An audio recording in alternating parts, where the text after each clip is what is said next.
Moodle can be a little text heavy, so I like to put pictures in wherever I can. I'm going to show you a couple ways to do that. First of all, I'm going to go back to my dashboard.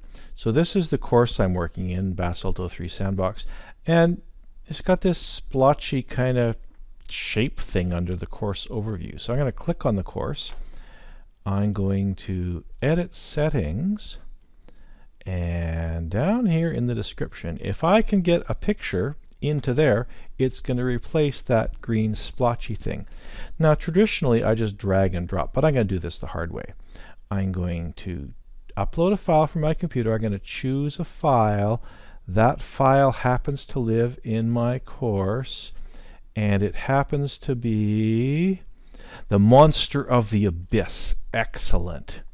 I have no idea. Well, I kind of know where I got it from, but I'm just going to pretend I don't have any idea. And I'm going to upload it. And now what happens when I save and display, I don't see it in the course, but I see it on the dashboard. And it's taking a slice out of the middle of that because I didn't really bother about it. It's a 16 by 7 aspect ratio, about 640 by 240 is a good size. So I can do similar things within my course to dress it up a little bit. So my Welcome to Aquatic Cryptozoology, I want to put a little picture in here.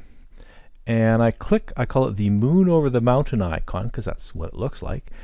Edit or insert an image. First of all, I should take you on a little detour and show you how to find a good image. So I've got Google search. I'm going to just search for sea monsters in images. So I'm now on Google Image, and I've got zillions of sea monsters. But I'm not really allowed to use most of those. There's the creature from the Black Lagoon. I recognize him. If I go to Tools and I go to Usage Rights, I want to see ones that are labeled for non-commercial use with modifications. So these are ones I have permission to use. Oh, I haven't seen that one before. That's a nice, the Gloucester Sea Serpent. Let's do that. So I'm going to click on it. I'm going to open it up. I'm going to it comes in all different sizes, from 912 pixels down to 320 pixels. I think the 320 by 194 is about what I need. Save image as. I'm going to put it in my folder for my Aquatic Cryptozoology course.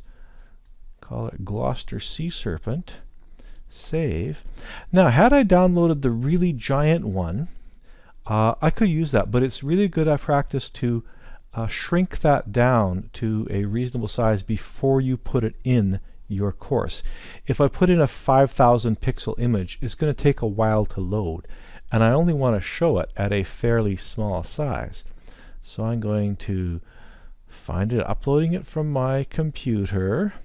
It's called the Gloucester Sea Serpent. Open. Creative Commons. There's a Creative Commons license here. I know commercial derivatives. That's probably one of those. And what I should do is to create a page at the end of my course that gives all the credit, the attribution to where I got all the images from. But I'm skipping that step because I'm inherit. Oh, image must have a description. So this is for visually impaired people. And you kind of describe what they're not seeing. Woodcut of a sea monster. Save image. There we go. Save image. So now I have Welcome to Aquatic Cryptozoology and a nice sea monster picture. It's kind of a lot of wasted white space in there. So what I should do is I should edit this section again. And I should put some text in here. Some explanation about what we are doing in this course and why it's so interesting. Now, that doesn't look right. I want the text to go up there. So I should be able to right-click on the picture and set the alignment. But I can't. Why is that? Okay. It's because there's two different text editors going on in Moodle. The default one, called Atto, A-T-T-O, doesn't let you do a bunch of things. So sometimes you got to go up to your preferences and your editor preferences and say, no, I want the one called TinyMCE, please. Thank you.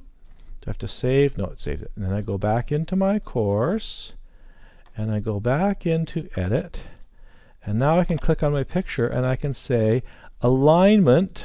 Oh, quit jumping around on me. I can say alignment left. That's a funny place for that window to pop up. And that moves my text up to the top. In fact, I can do fancier things where I can edit the image and I can say, give me 10 pixels of vertical and horizontal space around the image. See that little amount of space is there? Isn't that much more elegant? I think I got an extra space there. So there are times when the TinyMCE editor is your friend. I'm just going to put it back to Atto because that's what most people have. And when we get in trouble, I'll change it to TinyMCE again. Back in my course.